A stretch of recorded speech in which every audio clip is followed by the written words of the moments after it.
Hola, antes de comenzar el episodio me gustaría recordarte que he publicado 3 libros. El primero se llama Computación y Programación Funcional, que fue publicado en 2021 y es un libro que trata la programación funcional desde un punto de vista teórico y práctico.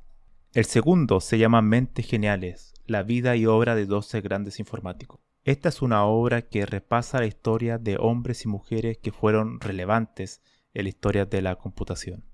Y el último, el más reciente, se llama Principios de Programación, donde explico una nueva forma de entender la programación a través de 8 conceptos. Todos estos libros se pueden encontrar en librerías en España o en Amazon, y también en Latinoamérica se puede encontrar a través de Mercado Libre y Busca Libre. Para más detalles pueden visitar mi sitio web camilochacon.com. Bienvenidos a este nuevo episodio del podcast. En esta ocasión me gustaría dar una introducción algo diferente a los anteriores, porque es el primer episodio en el cual voy a tener un entrevistado. Y un entrevistado para mí muy especial, porque aparte de conocerlo, es mi amigo. Entonces creo que se puede instalar una interesante conversación. Y para cambiar un poco más y diversificar el contenido del podcast es que eh, ya tenía la idea de hace un tiempo de empezar a entrevistar personas vinculadas al área de la informática y matemática y ciencia. Entonces nuestro entrevistado es Claudio Albornoz. Él es matemático, chileno, como yo, y trabaja como científico de datos. Fuimos ex compañeros de trabajo, trabajamos en Telefónica Chile, así que para mí es una grata presencia y me gustaría primero, Claudio, que te presentaras. Bueno, hola Camilo, como bueno, tanto tiempo sin hablar. La verdad es que ya me presentó, soy Claudio Albornoz Flores, así trabajo como Data Scientist para Liberty Latinoamérica, que es una empresa que tiene filiales en varias partes de Latinoamérica, Jamaica, en el Caribe, eh, Panamá, Chile. En Chile se llama BTR, para los que no lo conocían. Tengo algo más de 5 años de experiencia en modelamiento y generación de modelos predictivos. Y soy ingeniero matemático, sí, de profesión. También recuerdo eh, con un buen ánimo cuando trabajamos juntos con Camilo en Telefónica Investigación y Desarrollo. Muy buenos tiempos. Perfecto. Sí, bueno, fueron tiempos muy buenos. No tan solo por lo que se hizo en ese momento, sino que por las personas que uno tuvo la oportunidad de conocer. No tan solo informáticos, tú eres matemático, también habían físicos y de diversas áreas y distintos backgrounds, como se dice, ¿no? Eso fue muy interesante. Me gustaría comenzar, Claudio, que tú dijiste que era matemático, ingeniero matemático. Entonces la pregunta que me gustaría hacerte es ¿por qué elegiste estudiar matemática? Bueno, para ser sincero, no tenía más alternativa. No, en realidad es una broma. Lo que pasa es que nunca tuve un interés por alguna profesión en particular, pero sí siempre fui muy cercano a la física y la matemática. Y como la matemática es mucho más, diría yo, genérica y se podría usar para trabajar en distintas industrias, la terminé eligiendo como carrera. En un principio, la verdad es que no estaba en boga, al menos en Chile, los roles de data scientist como si lo están ahora, pero independiente de eso, se sabía de antes que un matemático podía entrar a resolver problemas de minería, medioambientales o de retail o telecomunicaciones, como en lo que estoy trabajando yo ahora. Y así que me pareció una opción súper viable. Sí, bueno, la matemática hoy en día es un área bastante interesante por el tema de la ciencia de datos, ¿no? Esta combinación que se da en la ciencia de datos donde se requiere habilidades para programar, pero también habilidades muy fuertes en matemática y en estadística, ¿no? Entonces, una de las cosas que me lleva a la siguiente pregunta es ¿cómo fue para ti el acercamiento con la programación? Porque algunas personas pueden tener la imagen del matemático, quizás décadas atrás, de que eran personas con un lápiz y un papel simplemente resolviendo fórmulas, pero la matemática ha avanzado. Entonces me gustaría que me contaras cómo fue tu acercamiento a la parte más del uso del computador en tu carrera. Ya, es un buen punto. Diría que fue una sorpresa. Antes de comenzar la carrera desconocía completamente el mundo de la programación, pero desde los primeros años en la universidad sí comencé a aprender. Usé C y MATLAB, sobre todo al principio, que estaba muy enfocado en modelar problemas, y otros como Python. Pero siempre cantaba en C y en Python. C sobre todo usando librerías como MPI u OpenMP para programación paralela, y Python cuando se involucraba visualizaciones, por ejemplo, y el uso de modelos de optimización, ya que estaban implementadas y no había que rehacer la rueda. Además que no era es de uso libre, no como MATLAB, ¿no? Y creo que tuve suerte en ese sentido, porque la universidad en específico, el centro de modelación de la universidad, en algún momento me concedió acceso a un clúster de computación. Así que eso me permitió familiarizarme mucho, mucho más con Linux y experimentar en general.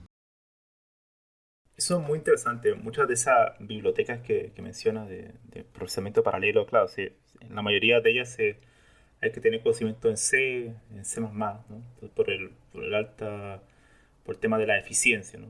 Y bueno, hoy en día también Python un- tiene mucho, es bastante utilizada en el área de ciencia de datos. Entonces, esa misma pregunta me lleva a otra, que yo tengo una opinión, pero me gustaría saber la tuya, porque yo soy informático, entonces me gustaría saber para ti cuál es la diferencia entre estas dos áreas. Una es la informática y la matemática. Sabemos que las dos han evolucionado en el tiempo y parece ser que la ciencia de datos es una especie de híbrido entre ambas, pero me gustaría saber tu opinión. ¿Cuál ves o cuáles son las diferencias que tú ves más claras entre la matemática y la informática? Yo ahí tengo sentimientos encontrados, porque desde mi punto de vista hay bastante diferencia, sin embargo, tienen muchos puntos en común. Em, Como que en ambos necesitan una fuerte base racional, ¿sabes? Eso es lo que yo creo. Y ese razonamiento lógico, característico de la ciencia, pero la matemática y la informática lo hacen aún más fuerte y están mucho más unidas por eso. En matemática tú creas teoría, pero con informática puedes traducir esa teoría en algoritmos aplicables que se puedan usar en realidad y que no queden en el papel. Muchos matemáticos, como tú ya dijiste antes, sí, estoy súper de acuerdo, persiguen la teoría que no tiene aplicación en la vida real. Y yo no pertenezco a ese grupo, soy más práctico.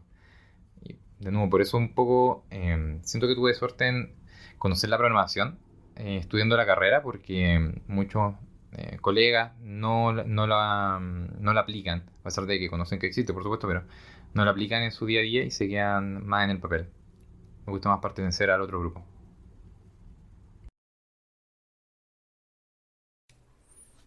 Sí, bueno, lo que menciona es totalmente cierto. De hecho, una de las diferencias que me gustaría añadir de la informática y la matemática es que la informática es un área mucho más nueva. Todavía no cumple un siglo de vida y eso también produce mucha inconsistencia y se ven carreras de informática que son gestión, otras son más teóricas, otras son más híbridas. No está muy claro todavía las mallas curriculares, como si uno puede ver en matemática, que sí es verdad que hay algunas que son más teóricas, otras son más aplicadas, pero en los primeros años tienen cierta similitud. En informática eso puede variar totalmente de una universidad a otra.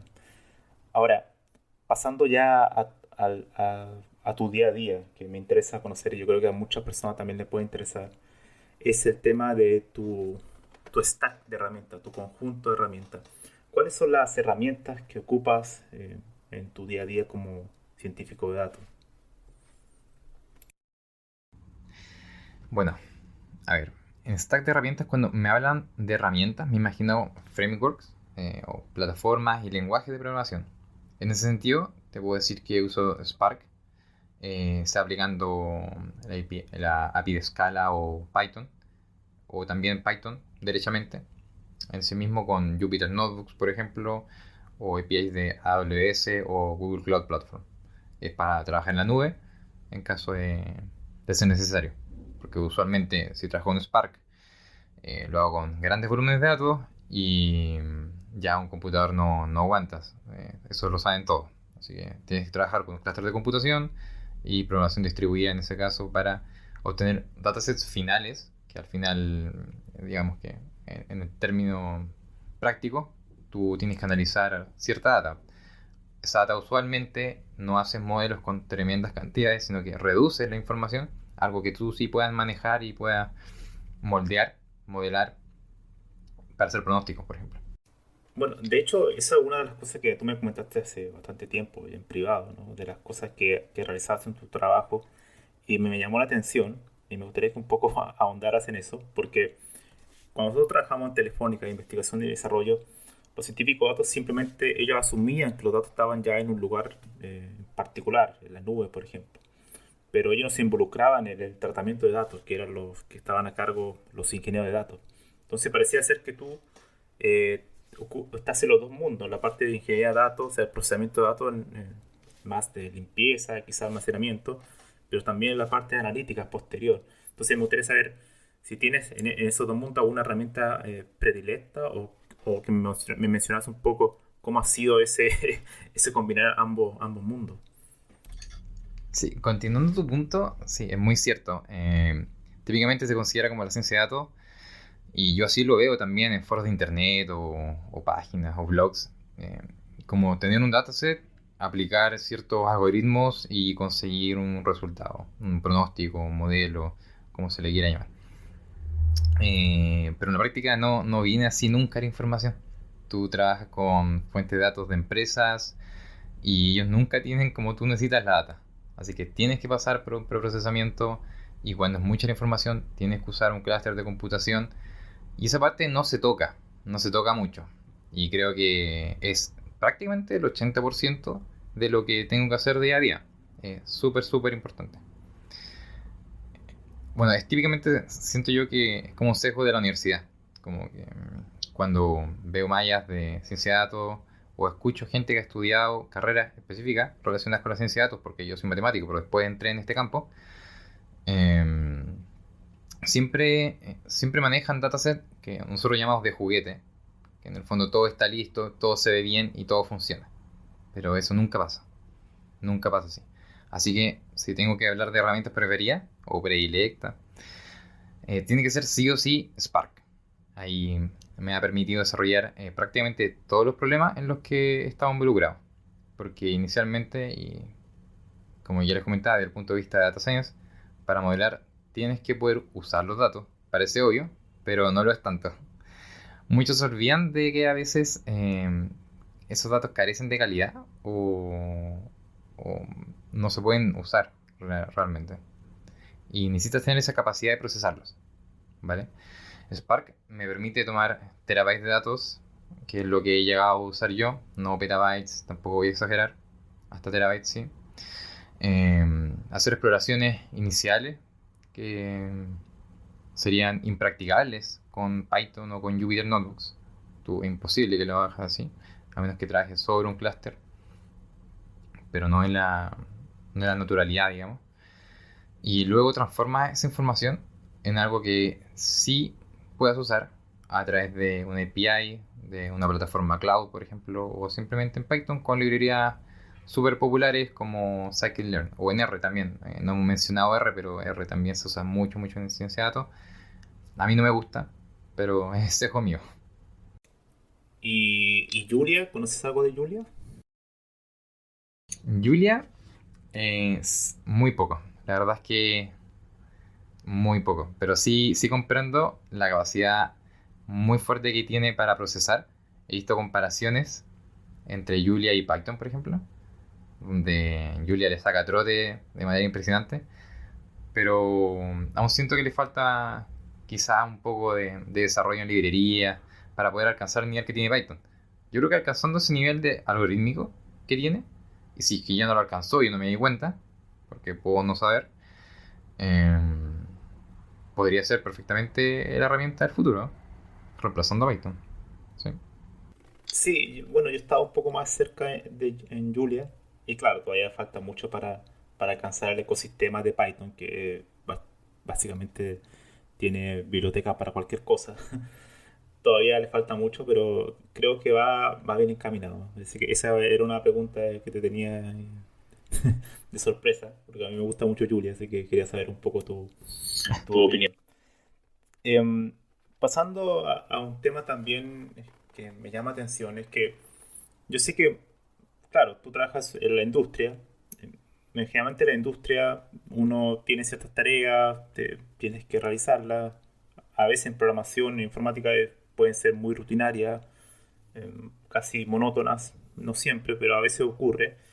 Entonces, me gustaría saber, porque yo sé que tú también has investigado, incluso en Telefónica y Más sé que investigabas en ese tiempo, entonces aparte también de realizar un trabajo más práctico.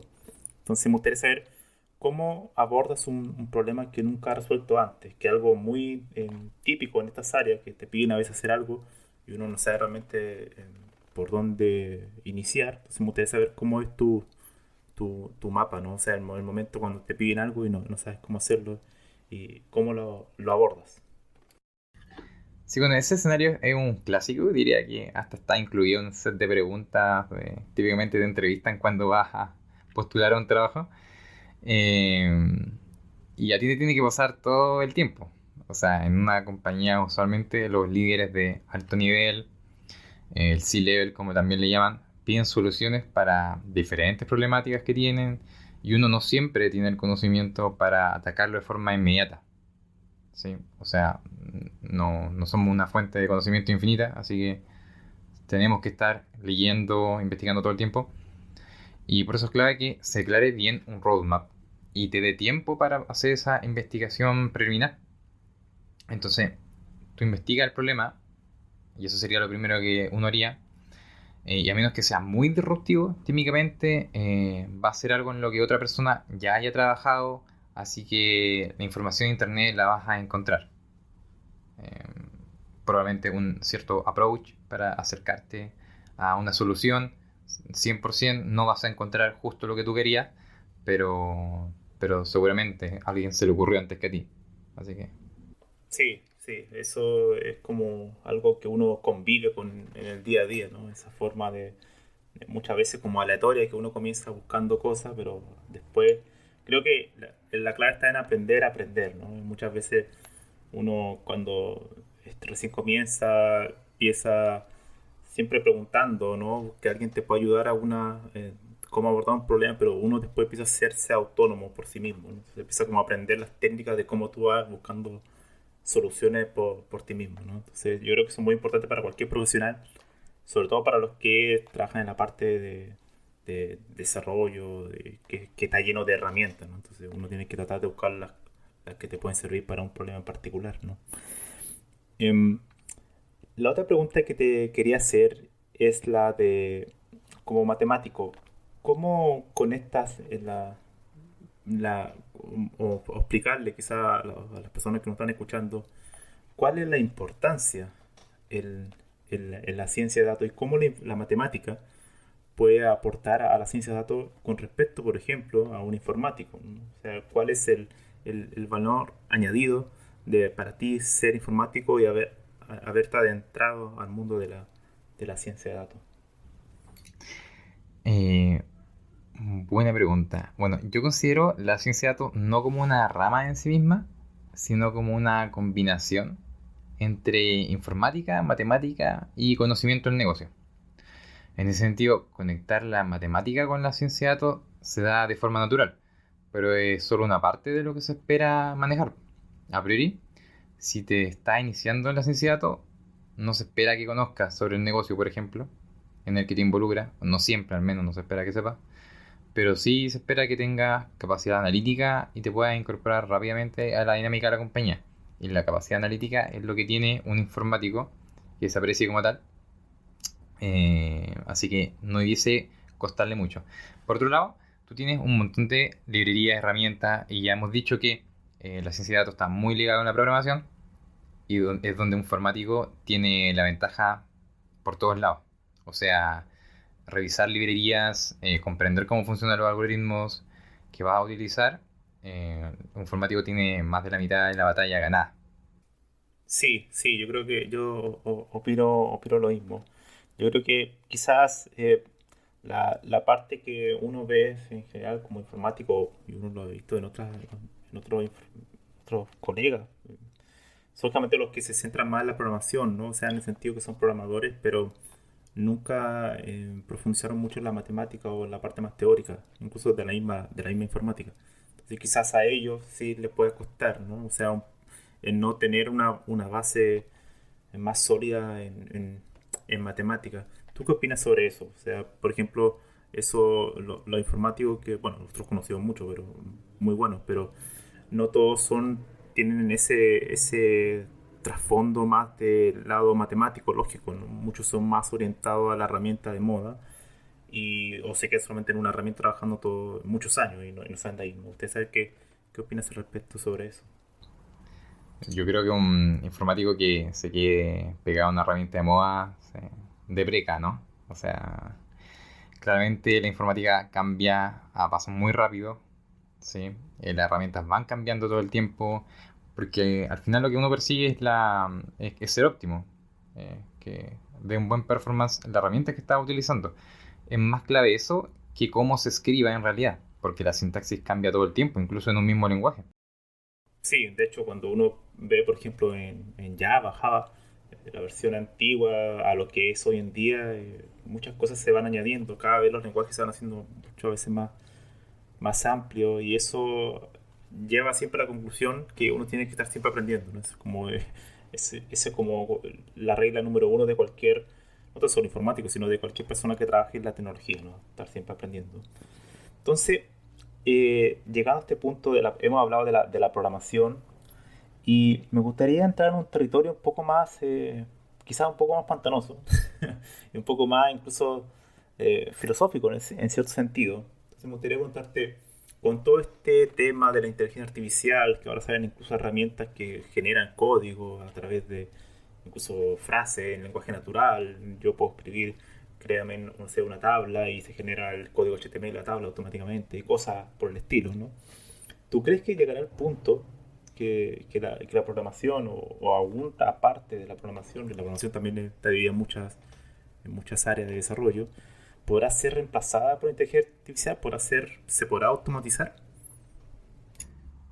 Qué filosófico, claro, es bien, bastante filosófica esa pregunta. Respuesta corta, yo creo que no, pero me podría equivocar. Al menos me cuesta pensar que en el corto plazo, eh, voy a recalcar el corto plazo, la inteligencia artificial puede alcanzar a interpretar todo el tipo de ideas que tú, con tu creatividad humana, podrías lograr. Es decir, concebir que la programación pueda ser reemplazada por una inteligencia artificial implica que las lógicas que implementas puedan ser escritas automáticamente. Y puede que eso sea factible para una gran cantidad de casos, sí. Típicamente uno repite patrones y las lógicas de programación, así que por ese lado, sí. Pero poder crear cualquier cosa desde la nada es un límite que cuando se sobrepase, básicamente nos toca despedirnos, ya no vamos a ser necesarios. Quizá en ese momento, bueno, alguien va a tener que programarla, ¿no? Al final la inteligencia artificial no es un ente que subsiste aparte de nosotros, sino que tenemos que nosotros, hay, o sea, por así decirlo, científicos que están creando algoritmos de inteligencia artificial que tiene que siempre, bueno, de hecho tú sabes que mejor que yo, que la ciencia de datos, los modelos, uno siempre tiene que, no termina un modelo y se acaba ahí la historia, sino que hay que irlo siempre revisando, mejorando, ajustando, para que vayan creando eh, siempre predicciones adecuadas, ¿no? Entonces, al final, quizás en el futuro haya los que se dediquen a programar sean solamente los que tengan más conocimiento en un campo muy especializado, ¿no? ¿Qué opinas sobre eso? Sí, bueno, me imagino la inteligencia artificial escribiéndose a sí misma, ¿no? ¿Qué piensas tú? Sí, puede ser, habría que ver ahí qué sería lo que programaría, ¿no? Al final, una de las cosas, al final, la inteligencia trata de aprender sobre modelos históricos, o en este caso código histórico, para entender patrones. Pero hasta qué punto, por ejemplo, si generar un código fuente de miles de líneas de código, en el caso, de hecho, en la práctica, una sola persona entender un software grande, por ejemplo, de estas empresas enormes como Facebook, imagínate cuántas líneas de código tienen millones. O sea, ya un ser humano no lo puede entender por sí solo. Entonces, tienen equipos, cientos de personas trabajando en algún módulo en particular. Quizá la inteligencia artificial sí lo puede entender, pero ¿cómo nosotros vamos a entender lo que está haciendo? Se transforma casi como el problema de las redes neuronales, ¿no? Que son como cajas negras que predicen muy bien, pero realmente no sabemos qué está ocurriendo en el fondo, ¿no? Bastante. Ese también es uno de los. Parece ser como del objetivo de la inteligencia artificial, en tratar de entenderla. O sea, por ejemplo, el tema de las redes neuronales, ¿no? O sea, tratar de entender cómo funciona y por qué da el resultado que da, ¿no? ¿Qué opinas sobre ese tema? Sí, o sea, totalmente. Las redes neuronales podrían caracterizarse como cajas negras. En el fondo, uno puede llegar a entender lo que hacen, pero no puede hacer seguimiento práctico o mental de la cantidad de iteraciones que van ocurriendo al interior. Así que le pierde el track y al final se convierte en lo que tú dices, una caja negra. Sí, sí, exacto. Me gustaría ahora pasar a otras, como ya las últimas preguntas ya para, para terminar esta entrevista. Em, Me gustaría saber cómo, cómo ves a tu área en el futuro. Ahora, bien, cuando yo te pregunto tu área, ahí también es bastante.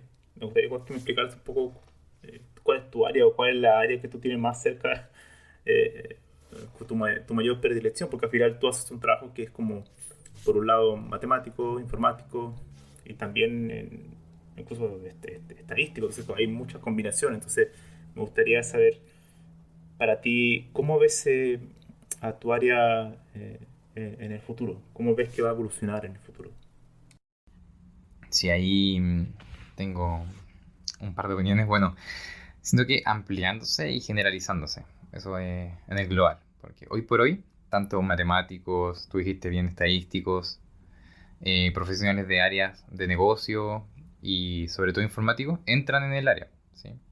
Ahora, todo el tiempo se crean nuevos algoritmos y las empresas van teniendo nuevas problemáticas, pero al mismo tiempo, cada vez más, los modelos se convierten más en commodities, ¿vale? No necesitas ser matemático o informático para usarlos, sí para entenderlos, pero no para usarlos. Están ya incorporados en librerías, eso lo sabes tú, lo saben todos los que están escuchando el podcast probablemente aquí, donde tú solo tienes que saber leer las instrucciones, cruda realidad, pero es cierto, así que más generalización lo veo, entrando más personas desde otras áreas que no tenían en principio nada que ver con ni la programación, ni la matemática, ni la estadística, pero sí pueden llegar a resolver un problema de negocio utilizando algoritmos que ya están prediseñados. Mm. Sí, bueno, ese es uno de los grandes principios de la informática y por eso ha avanzado yo creo tan rápido, ¿no? El tema de tratar de reutilizar, o sea, construir, empaquetar y reutilizar, ¿no? Esa es como una de las reglas que ha hecho yo creo que la informática avanzar tan rápido, o sea, tantas bibliotecas se van construyendo como una pirámide, es como que tú vas construyendo sobre otros bloques. Ya no, parece ser que ya no existen los informáticos, al menos en la industria, que partan de un algoritmo desde cero, ya no es práctico, ya no es práctico escribir todo porque ya está todo hecho en algunos frameworks, sino más bien es como construir casi el flujo de operaciones, pero ya un poco más generales, ¿no? Y eso me gustaría hacerte una pregunta sobre ese tema, que ¿cómo ves tú? Porque yo sé que tú también investigaste. ¿Cuál ves tú que es las principales diferencias entre trabajar como en la ciencia de datos de la industria, en una empresa privada, con estar en el mundo académico? O sea, yo no sé, tú me imagino que conociste mucho a tus profesores o a compañeros que quizás probablemente están en el mundo de la investigación. Entonces me gustaría saber cuál es para ti esa diferencia. Quizás para alguna persona que no sabe elegir en esos dos mundos, ¿qué podrías tú decirle? ¿Cuáles son las diferencias que tú has visto? Sin perjuicio de los colegas que se dedican a a la universidad a investigar, más como researcher o profesores. Tú en una empresa privada igual veo un mundo un poco distinto, con prioridades distintas y a un ritmo distinto. Típicamente lo que yo veía en la universidad era que tú podías ir como self-pace, que es como a tu ritmo, digamos, y no pasaba nada. En una industria tú tienes que ir al ritmo de la industria, forzándote, digamos, si vas lento para poder alcanzarlo. Y eso creo que es una de las principales diferencias. Por otro lado, bueno, tú tienes el caso de que trabajando como profesor en una universidad también tienes más tiempo para investigar. Investigas nuevos algoritmos, nuevos modelos, incluso nuevos problemas también. Ese tiempo no te lo da tanto la industria, porque tienes que estar como eh, sobre la marcha, ¿sabes?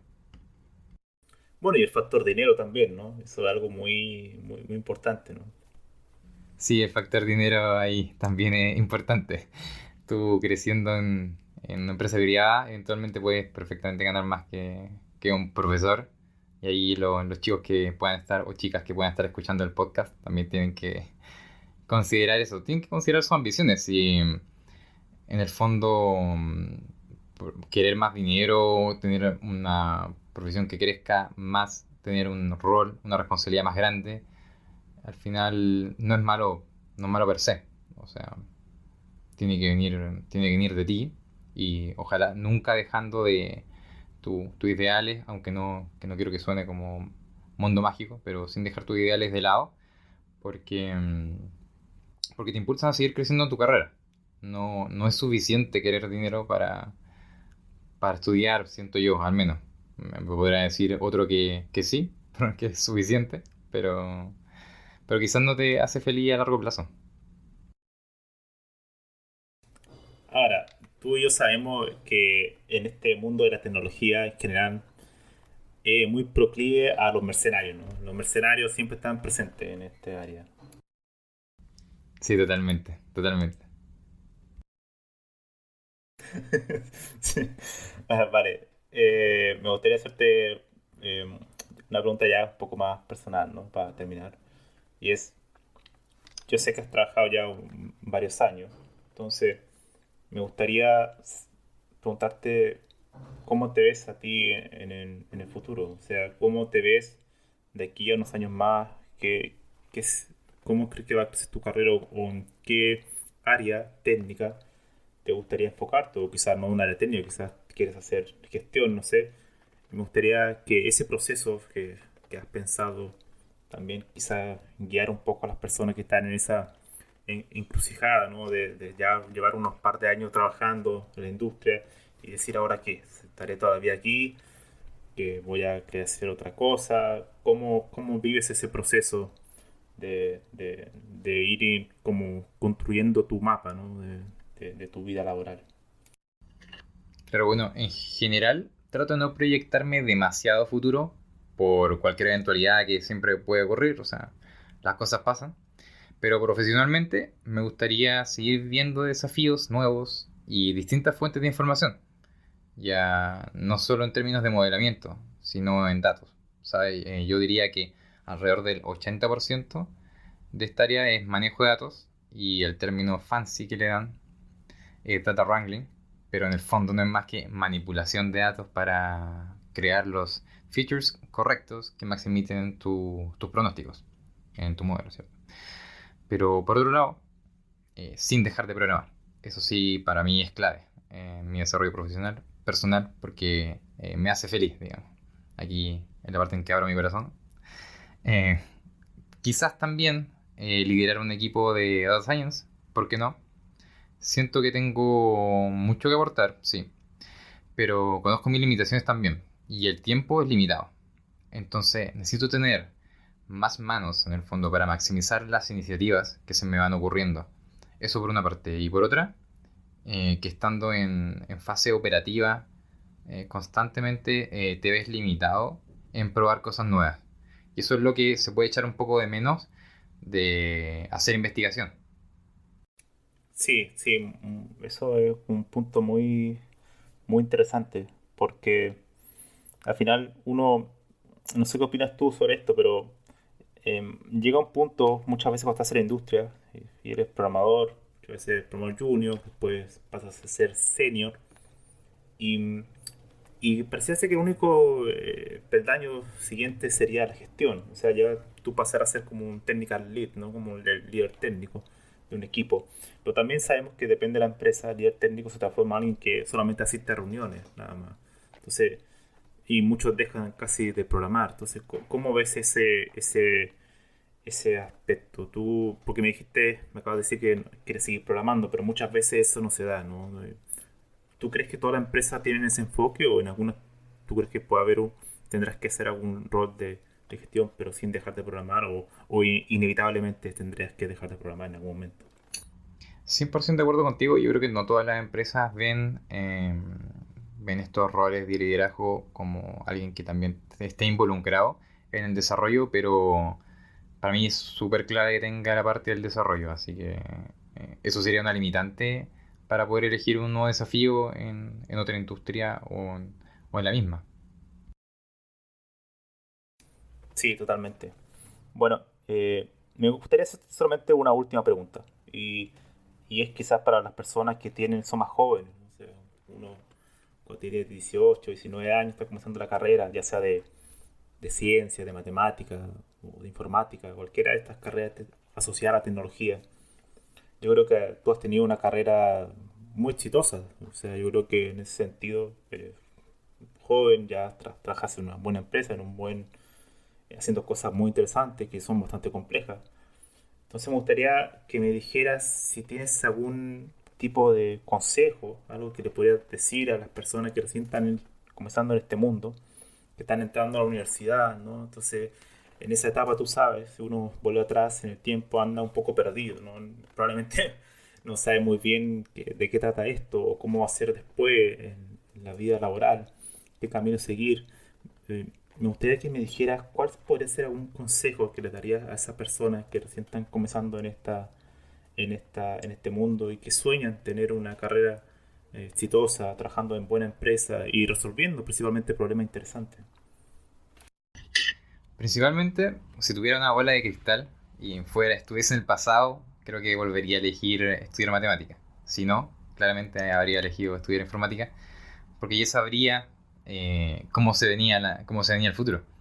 Ahora, yo creo que las cosas no van a cambiar tanto, y esa es mi opinión personal, de aquí a los siguientes 10 años, en el sentido de las necesidades que tienen eh, las empresas privadas, digamos.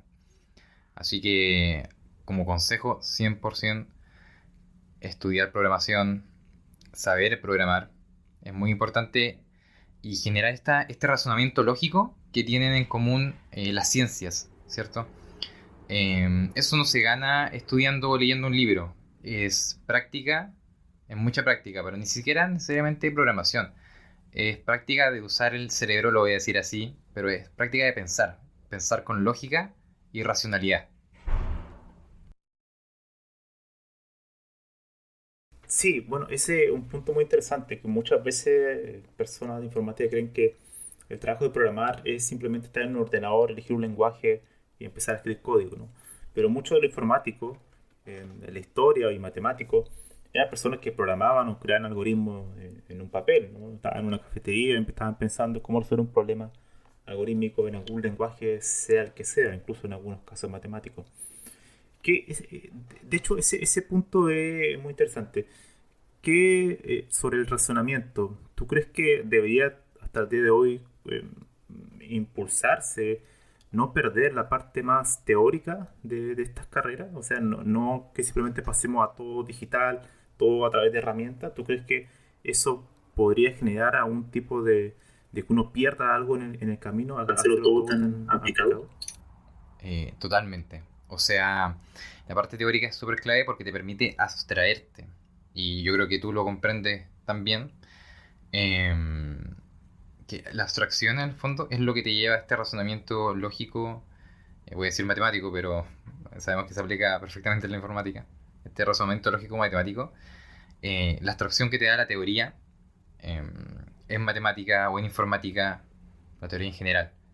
Yo creo que eso es súper clave y ojalá no se pierda en el futuro todos estos ramos que son teóricos en las universidades, en las carreras, que no dejen esto de lado, porque tener tener la práctica es una herramienta que puede pasar de moda, por cierto, no es tan clave como aprender a pensar.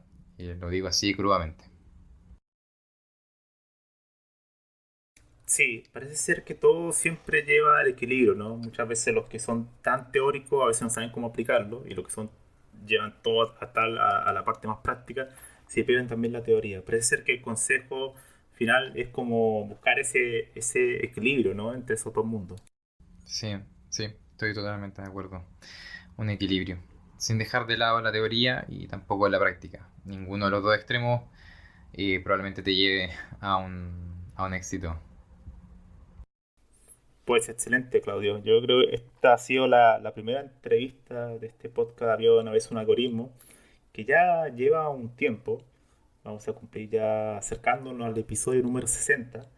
Y bueno, qué mejor que haber comenzado con una entrevista tan interesante. Yo creo que muchas de las personas que han escuchado esto se van a sentir inspiradas en conocer a alguien que trabaja en esto, que está en el mundo real trabajando en este tipo de cosas tan relevantes y que he hablado en los monólogos, en los diversos monólogos que he hecho en este podcast.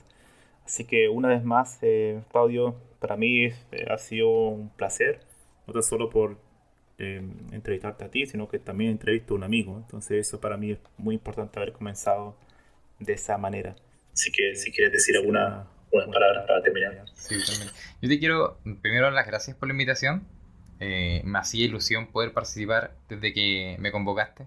Yo escucho el podcast y me gusta la manera de explicar que has estado llevando, sobre todo estos temas complejos, que sobre todo son muy complejos, de informática, cuando entras en la teoría y uno termina filosofando, ¿cierto? En el podcast. Eh, Me gusta tu entrega y te agradezco la invitación. Pues las gracias son para ti. Así que bueno, este sería el podcast y ya vendrán probablemente nuevas entrevistas. Un saludo a todos, nos vemos.